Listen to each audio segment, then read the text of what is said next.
Kisah cinta keturunan Sunan Kalijaga, perjalanan dakwah yang menggemparkan. Sumber https://ns.wikipedia.org/ms/Sunan-Muria. Sunan Muria pernah memboyong istrinya, Dewi Roroyono, ke Padepokan Gunung Muria setelah dijodohkan dengannya. Sunan Muria adalah salah satu wali songo yang berdakwah di Gunung Muria, Jawa Tengah, termasuk di daerah Ngerang. Sunan Muria adalah putra Sunan Kalijaga dan dikenal sebagai wali songo termuda.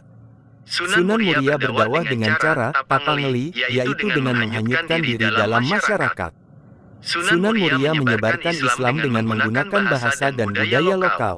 Sunan Muria mengajarkan nilai-nilai kebaikan, kasih sayang, dan perdamaian. Sunan Muria juga mengajarkan ajaran merawat bumi untuk melestarikan lingkungan. Sunan Muria wafat pada tahun 1551 dan dimakamkan di lereng Gunung Muria, Kecamatan Colo, sekitar 18 km dari kota Kudus.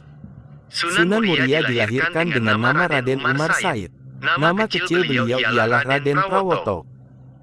Sunan Muria adalah putra kepada Raden Said Sunan Kalijaga. Sumber pakem sejarah nama Sunan Muria adalah Umar Said karena mewariskan darah bangsawan Tuban dari Sunan Kalijaga, maka lebih dikenal dengan nama Raden Umar Said. Menurut beberapa riwayat, beliau merupakan putra dari Raden Said Sunan Kalijaga dengan Dewi Saroh, putri Syekh Maulana Ishak. Setelah dewasa, Sunan Muria telah bernikah dengan Dewi Sijina, adik Sunan Kudus. Dewi Sijina adalah putri dari Sunan Mudung, Sayyid Usman Haji, dan Sunan Muria menikah dengan Dewi Roroyono, putri Ki Ageng Ngerang.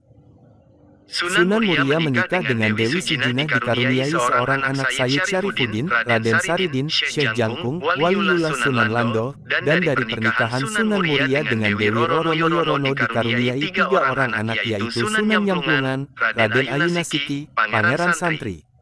Di dalam usaha mengembangkan ajaran Islam kepada masyarakat umum, Sunan Muria telah turut menggunakan gamelan dan wayang kulit sebagai alat media untuk berdakwah. Dan telah dikatakan juga bahwa beliau adalah pencipta bagi tembang Sinom dan Kinanti.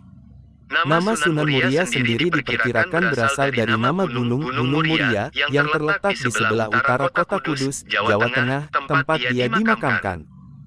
Sumber versi catatan sejarah menyebutkan Sunan Muria sebagai anak kandung dari Sunan Mudung. Sunan Mandalika sangat tidak sesuai karena bukti kebenaran otentik Dewi Sijina istri Sunan Muria adalah putri dari Sunan Mudung, Sayyid Usman Haji.